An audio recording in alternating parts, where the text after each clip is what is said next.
하나님께서 이스라엘 백성들에게 세 가지 절기를 지키라고 구약 성경에 보면 나옵니다. 오늘 읽은 본문 말씀도 보시면 이미 세 개의 절기를 이야기하고 있습니다. 첫 번째는 유월절입니다. 유월절은 우리가 그 부활주일이 되면 유월절 이야기를 하게 되죠. 우리가 아는 대로 이스라엘 백성들이 애굽에서 430년 동안 종살이를 하다가 해방되어 나온 길을 기념하는 절기입니다. 우리나라로 말할 것 같으면 일본에게 36년 동안 나라를 빼앗기고 주권을 상실한 채 살다가 1945년 8월 15일에 해방된 광복절과도 같다라고 볼 수 있습니다. 그러니까 이스라엘의 유월절은 어린 양을 잡아서 그 피를 짐 문설주에 바르는 일이 가장 핵심적인 일입니다. 그러니까 하나님께서 이스라엘 백성들을 애굽에서 해방시키기 위해서 애굽 땅에 10가지 재앙을 내리시는데 그 마지막에 내리신 재앙이 애굽 전역에 있는 장자를 죽이는 재앙이었습니다.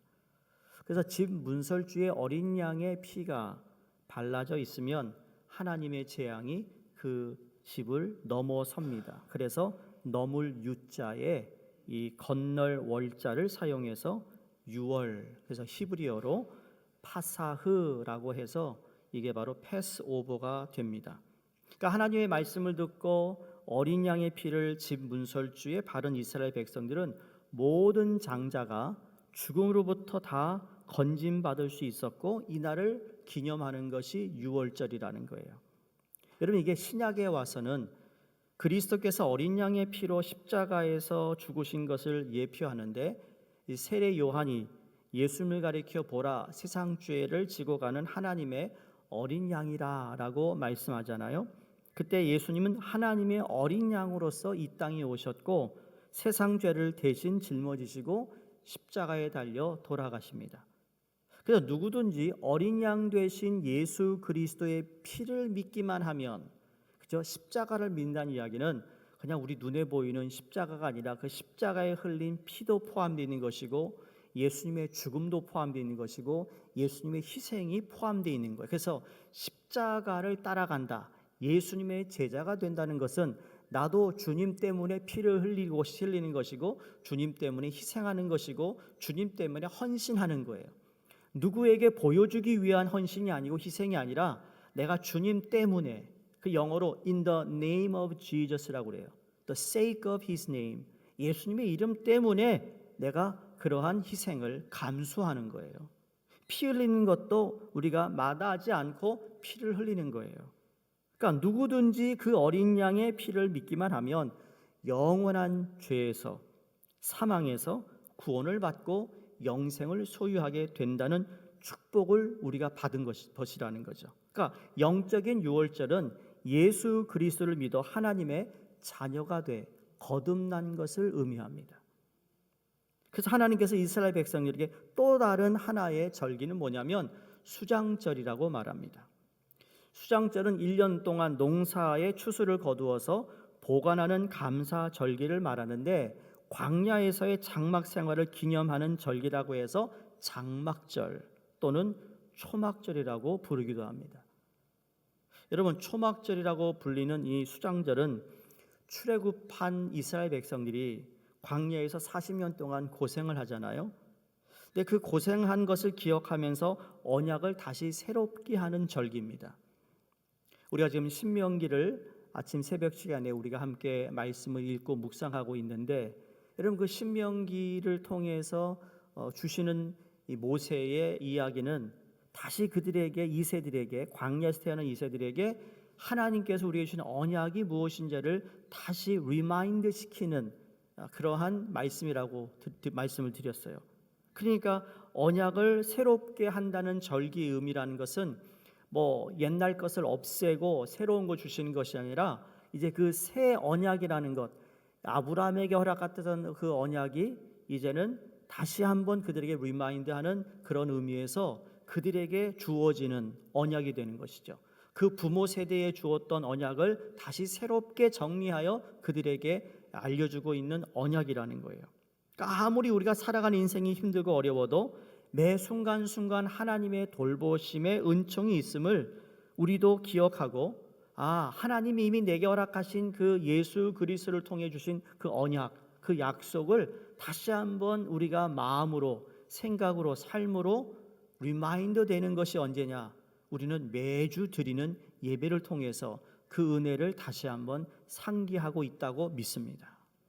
자, 마지막이 바로 이스라엘 백성에게 허락하신 맥추절이라는 겁니다.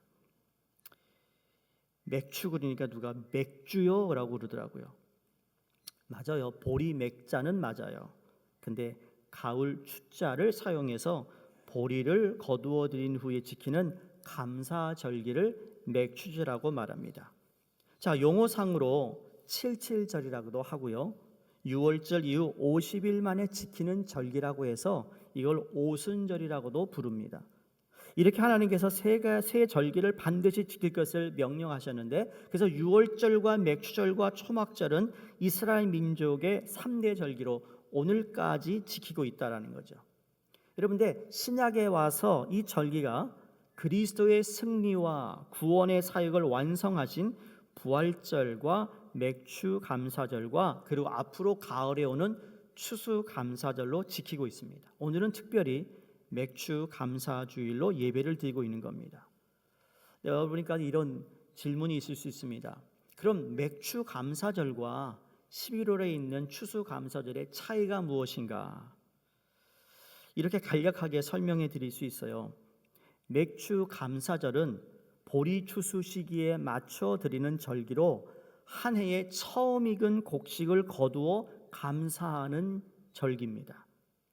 반면에 추수감사절은 가을철에 모든 수확을 거둔 후에 한 해 동안의 은혜에 감사하는 것입니다. 그래서 아까도 상반기를 마쳤어요. 우리가 2025년. 그리고 하반기에 들어갑니다. 그러니까 맥추절은 말 그대로 하나님께 감사하는 절기인데, 무엇을 감사할 것이고 어떻게 감사할 것이며 왜 감사해야 되는지를 물어야 된다는 겁니다. 이스라엘 백성들이 애굽에서 해방되어 광야길에서 40년 동안 살았잖아요. 그 광야 40년 동안 그들은 심지도 못하고 거두지도 못했습니다. 농사를 짓지 않았습니다. 하나님께서 40년 동안 만나와 메추라기를 통하여서 그들에게 먹을 것을 주셨어요. 그러나 하나님께서 그들에게 약속의 땅 가나안에 들어가게 하셔서 그곳에 정착하며 밭을 일구고 씨를 뿌려서 마침내 첫 수확을 거두게 되는데, 그리고는 처음 열매를 거두어 그들을 먼저 하나님께 감사했다라는 이것이 맥추절이라는 거예요. 그러므로 맥추감사주일은 크게 두 가지를 우리에게 말씀하고 있습니다. 첫 번째로는 처음 익은 열매로 감사하는 절기입니다. 오늘 본문의 16절 상반절을 보시면 맥추절을 지키라, 이는 내가 수고하여 밭에 뿌린 것의 첫 열매를 거둠이니라. 여러분, 추수감사주일은 어떻게 보면 성경적이지는 않아요. 그러나 맥추절이라는 것을 그렇게 원리를 이야기하면 수확 얻은 것에 하나님께 감사하는 것. 청교도들이 메이플라워로, 그렇죠? 그래서 이 보스턴 지역에 도착해서 추운 겨울에 어렵게 정착해서 첫 수확을 얻은 것을 하나님께 감사했던 것처럼, 성경에서 첫 수확을 거두어 하나님께 감사하는 것은 하나님께서 이미 구약 성경에 이스라엘 백성들에게 명령하셨고 그렇게 하라고 하셨던 그 의미와 똑같은 취지를 가지고 있다라는 겁니다. 그래서 어떻게 보면 우리는 성경적인 원리와 베이스를 통해서 맥추절을 감사를 드리고, 그리고 이제 모든 가을이 되어서 수확을 얻은 것을 통하여 1년의 삶을 되돌아보며 하나님께 감사할 수 있다는 건 정말 얼마나 귀한 것인지 모릅니다. 그런 의미에서 여러분, 대부분의 곡식은 대개 봄에 씨를 뿌려 가을에 수확합니다. 그러나 인류가 재배한 오래된 작물 중에 하나인 밀과 보리는 가을에 심어서 봄에 거두는 것이 특징이라는 거예요. 다른 곡식들은 물이 많아야 잘 자라고 온도가 높아야 성장률이 높지만 밀과 보리는 물이 좀 부족하더라도 땅의 토양이 참 좋지 않아도 성장한다는 거죠. 누가 그래요? 최고 영하 14도까지 견뎌낸다는 겁니다. 그래서 그 혹독한 추위를 견뎌내어 살아난 그 밀과 보리를 하나님께 드렸던 것이죠. 추위와 가뭄을 이겨낸 거예요. 여러분, 우리 인생에 추운 날이 있잖아요. 메마른 우리의 날들이 있잖아요. 그 어느 때보다 풍성하지 못한 때가 있어요. 근데 우리가 하나님께 이런 절기를 통하여서 감사할 수 있는 마음을 리마인드 시켜주시고 하나님께 감사로 우리가 예물도 드리고 감사함으로 예배를 드릴 수 있다는 것, 여러분, 이게 하나님께서 다시 우리에게 풍성한 것을 주실 수 있는 은혜를 기대할 수 있는 귀한 시점이라고 생각하는 겁니다. 지금은 형편이 그렇다 할지라도 우리는 가을을 또한 기대하는 거예요. 가을에 드릴 수확을 생각하면 지금 나의 고생과 나의 땀과 수고는 우리가 감수할 수 있다라는 거예요. 그리고 그 감사절이 됐을 때 여러분, 하나님께 영광 돌릴 수 있는, 정말 어려웠는데 하나님이 나에게 이런 축복을 허락하셨다. 맥주 감사 주일이 어떻게 보면 우리에게 이거 그냥 무슨 교회에서 그냥 절기 지키라고 그냥 하는 형식이 아닐까? 그렇지 않습니다. 제가 맥주 감사 주일 설교를 하려고 여러 이렇게 문서도 읽고 공부를 하면서 맥주 감사 주일에 숨겨져 있는 하나님의 그 축복과 은혜가 너무 깊다라는 것을 발견합니다. 그렇죠, 여러분? 1년에 한 번 감사하는 게 나아요? 아니면 못해도 가능하면 자주 하나님께서 내게 주신 은혜를 상기하며 감사해 주는 것이 나을까요? 자주 있을수록 좋은 겁니다. 감사는 매일 할수록 좋은 것이에요. 감사는 매 순간 할수록 좋은 겁니다. 감사를 통하여 하나님이 움직이시는 손길을 우리는 경험하기 때문입니다. 하나님이 직접 나타나셔서 감사하는 사람들의 삶을 도우신다는 겁니다. 성경의 모든 처음 것들이 그래서 하나님의 것이라고 말합니다. 민수기 3장 13절에 하나님께서 말씀하시기를 처음 난 자는 다 내 것임은 내가 애굽 땅에서 그 처음 난 자를 다 죽이던 날에 이스라엘의 처음 난 자는 사람이나 짐승을 다 거룩히 구별하였음이니 그들은 내 것이 될 것임이라 나는 여호와니라라고 말씀합니다. 모든 것의 처음 것은 가장 소중하고 애착이 가는 법입니다. 여러분, 한 가문에 장손이 태어나면 누구보다도 사랑을 받아요. 그 장손 때문에 다른 형제들이 피해를 받을 정도로 그렇게 장손 모르겠어요. 여러분 가문은 어떤지 모르겠지만 장손이 그렇게 특별하다라는 거예요.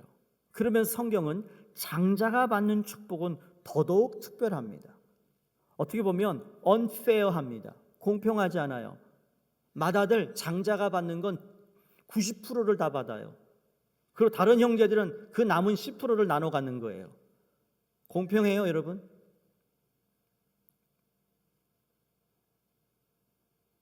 난 공평하지 않다고 생각해요. 물론 하나님 앞에서 공평하지 않다고 항의할 수 없지만 그래서 예수님이 감사한 거예요. 예수님이 감사한 거예요. 옛날 구약법대로 살았으면 난 차남이나 말이에요. 장남이 다 가져가니까. 근데 예수님 때문에 우리는 다 공평하게 받게 됐어요. 오히려 장자가 말이죠, 감사 안 하면 말이죠, 받을 것도 못 받아요. 내게 돌아올 것이 없었는데 율법으로 보면, 근데 예수님 때문에 내게 돌아올 것이 공평하게 주어졌어요. 얼마나 여자분들 예수님 정말 사랑하셔야 돼요. 구약 율법에 보면 아예 계수하는데 끼지도 못했다니까요. 예수님 사랑하시죠? 더 많이 사랑하시라고요. 예? 그래서 예수님이 얼마나 귀한지 몰라요. 난 예수가 좋다오 찬양이 있을 정도로 말이에요. 여러분, 야곱이 팥죽 한 그릇으로 형 에서에게서 장자의 명분을 빼앗았고 장자가 받을 축복도 가로챘습니다. 그만큼 야곱이 그 장자가 받는 축복을 알았던 거예요. 제가 옛날에 한번 말씀드린 것 같은데, 어렸을 때 가정 예배를 드리는데, 가정 예배 드리고 빨리 이제 학교를 가야 되니까 가정 예배를 드려야 되는데 말이죠. 이제 저희 형제 이제 사남매가 꼼지락 예배 시간에 안 나오니까 어머니가 그랬습니다. 옷 입고 성경 가지고 예배 자리에 딱 나오는 녀석에게 50원 준다 그래서 50원. 두 번째는 30원. 세 번째는 10원. 꼴찌는 아무것도 없어요. 0원 주는 거예요. 곰곰이 생각했어요. 제가 형하고 동생이 잠을 자는 걸 딱 확인하고는 내가 옷을 입고 잤어요. 빨리 입고 가려고. 그래 가서 150원 벌었어요. 그 다음부터 이제 형과 동생은 똑같이 옷을 입고 자더라고요. 그래서 이제 앞으로 그렇게 하지 말자. 아는 놈은 해요. 그렇게 귀한 걸 알면 한다고요. 그러니까 야곱이 참 못된 것 같지만 축복에 대한 욕심이 있었어요. 하나님 주신 축복에 욕심을 가져보세요. 세상 돈에만 욕심 갖지 말고 하나님이 주실 풍성한 것에 한번 욕심을 가져보시라고요. 할렐루야. 옆에는 보시고, 나 욕심 많은 사람이야. 다른 건 몰라도 하나님의 축복은 욕심 있는 사람이라 어떤 그런 표정으로 좀 한번 쳐다보시라고요.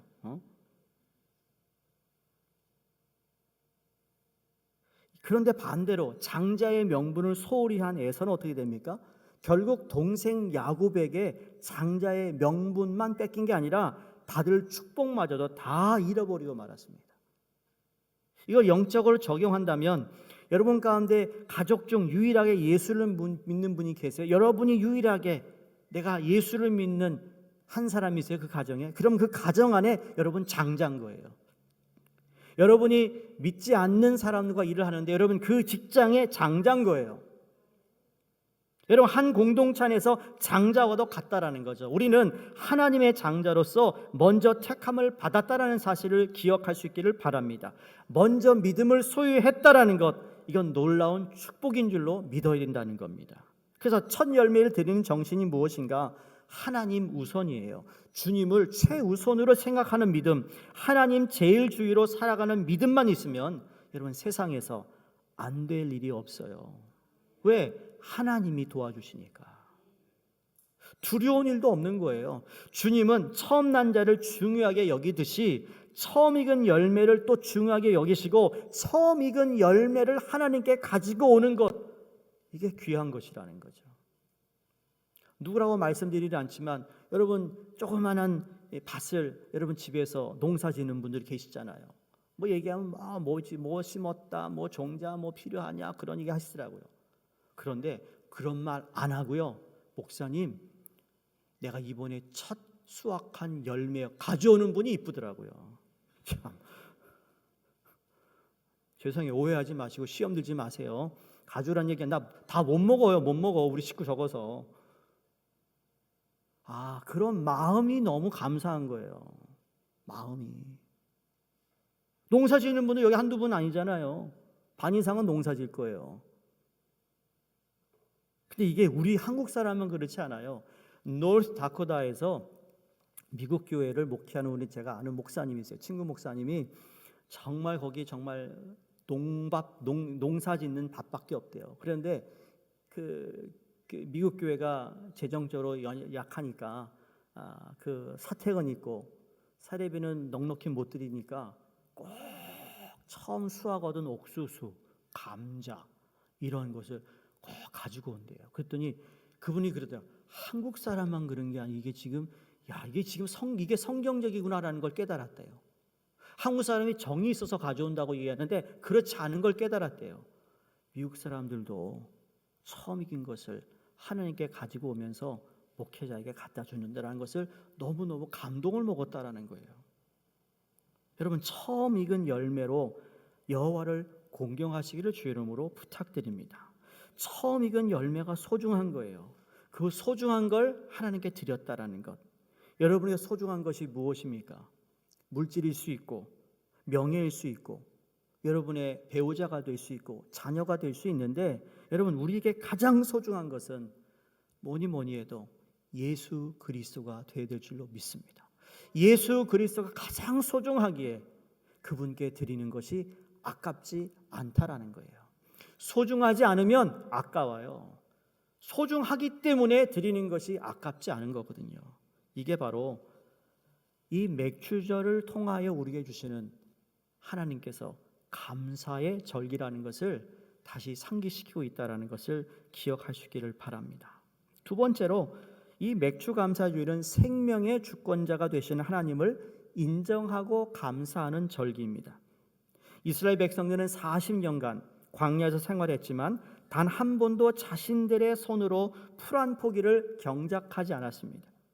그러나 하나님께서 그들을 인도해 주셨고 40년 동안 굶어 죽은 사람은 단 한 사람도 없었다고 성경이 기록하고 있지 않습니까?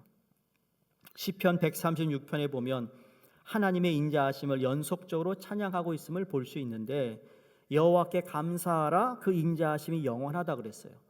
여호와께 감사하라, 그의 성실하심이 영원함이도다 그랬습니다. 무슨 일로 감사합니까?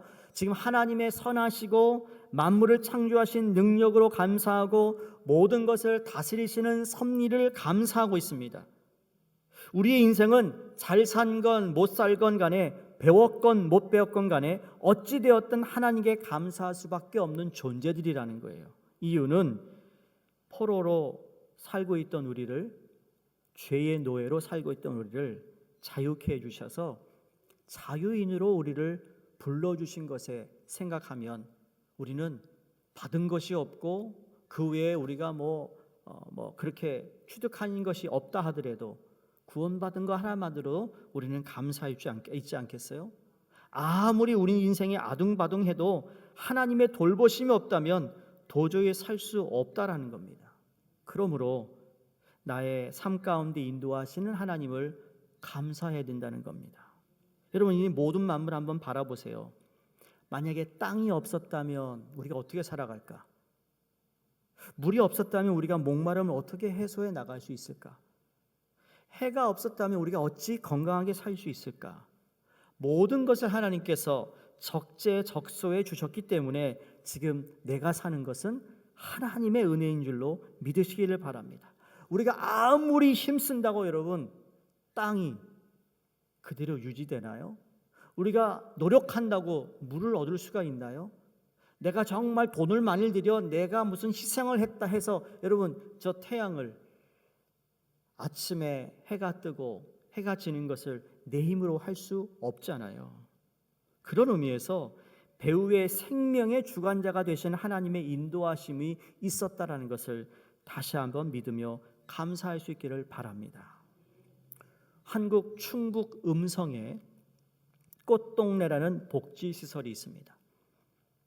집도 없고 거주지도 없는 떠돌이 불황인들과 신체 장애인들과 정신질환인들이 함께 모여 사는 요양원입니다. 그 꽃동네 입구에는 커다란 바위가 하나 있는데 거기에 이러한 글귀가 하나 새겨져 있습니다. 얻어 먹을 수 있는 힘만 있어도 그것은 주님의 은총입니다. 이 세상에서 사랑의 힘보다 더 큰 것은 없습니다. 라는 그런 문구입니다. 얻어 먹을 수 있는 힘만 있어도 그것은 주님의 은총이다. 이게 도대체 무슨 말일까? 이런 이야기가 있어요. 음성 꽃동네를 사람들은 사랑이 이룬 기적이라고 부릅니다. 꽃동네 사랑의 기적은 오웅진 신부님과 최규동 할아버지가 만남에서부터 시작이 되었다고 합니다. 1976년 오웅진 신부님은 사제 서품을 받고 청춘북도 음성군 금왕읍 무국천주교회 주임 신부로 부임합니다. 얼마나 긴지 몰라요. 충청북도 음성군 금왕읍 무국천주교회 주임 신부로 부임합니다. 모여있더라고요.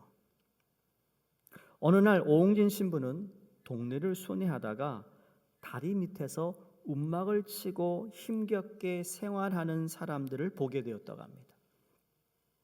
움막 안에는 얻어먹을 힘조차 없이 죽어가는 거린들이 5가정이 해서 18명이 살고 있었다라는 거예요.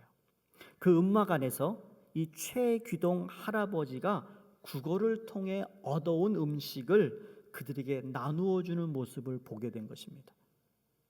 최귀동 할아버지는 일제 강점기 강제 노동으로 정신질환이 있는 장애인이고 거린이었습니다. 하지만 이 최귀동 할아버지는 자신보다 더 어려운 처지에 있는 얻어먹을 힘조차 없는 사람들을 위해 자신을 희생했다라는 거예요. 그래서 그 최귀동 할아버지의 그 헌신을 보고 오웅진 신부님은 얻어먹을 힘만 있어도 그것은 주님의 은총임을 깨닫게 되고, 다음날 오웅진 신부님은 가지고 있던 돈을 가지고 협조를 얻어 방 5칸, 부엌 5칸 규모의 사랑의 집을 지어 최귀동 할아버지와 거린들을 입주시킵니다.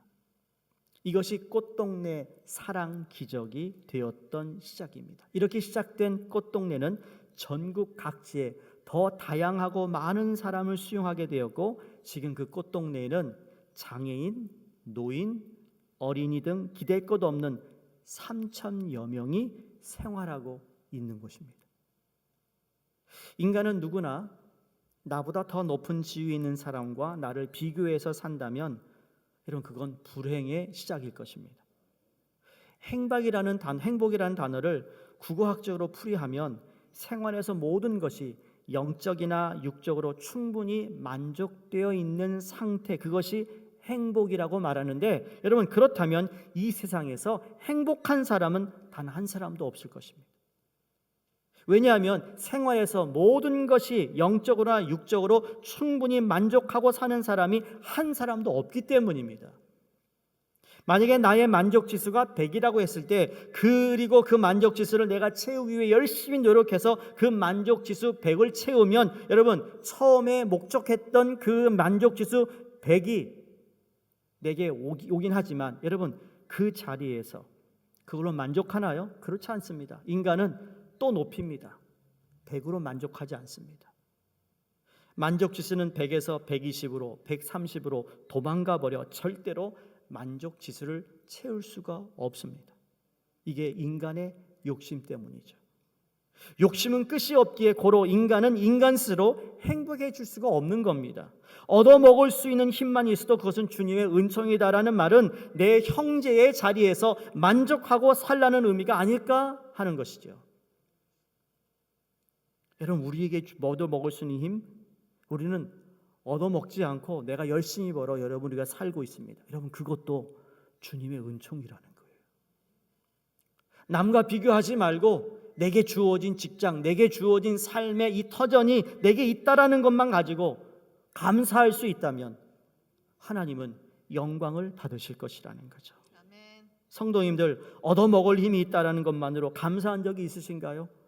아주 사소한 것에서도 행복을 찾고 감사할 수 있기를 주의 이름으로 축원합니다. 그래서 어떤 형편에 처하든지 간에, 무슨 일을 만나든지 간에 언제나 감사하는 성도가 되시기를 주의 이름으로 부탁을 드립니다. 시편 50편 23절에 보면 감사로 제사를 드리는 자가 나를 영화롭게 한다고 그랬습니다. 감사가 빠진 제사, 감사가 빠진 예배, 하나님이 받지 않는다는 얘기예요. 나를 영화롭지 하게 안 한다는 거죠. 성도님들, 어느새 2025년 한 해도 절반이 지나갔습니다. 지나온 날을 돌이켜보면서 내 가족과 형제와 내 이웃과 내게 속해 있는 직장과 또 우리가 함께 신앙생활하는 교회를 지켜주신 하나님께 우리 머리 숙여 감사하는 저희가 되기를 바랍니다. 오늘 예배만 나가시면서 인사하실 때 감사합니다 라고 인사했으면 좋겠습니다. 우리 늘 하는 안녕하세요 하지 마시고 감사합니다. 당신이 있어서 감사합니다. 우리 장로님 계셔 감사합니다. 우리 연세 많으신 집사님도 오셔서 예배드리니 감사합니다. 감사합니다. 특히 우리 예배 때 찬양 인도하시는 찬양팀이나 우리 반주하시는 분들 감사합니다.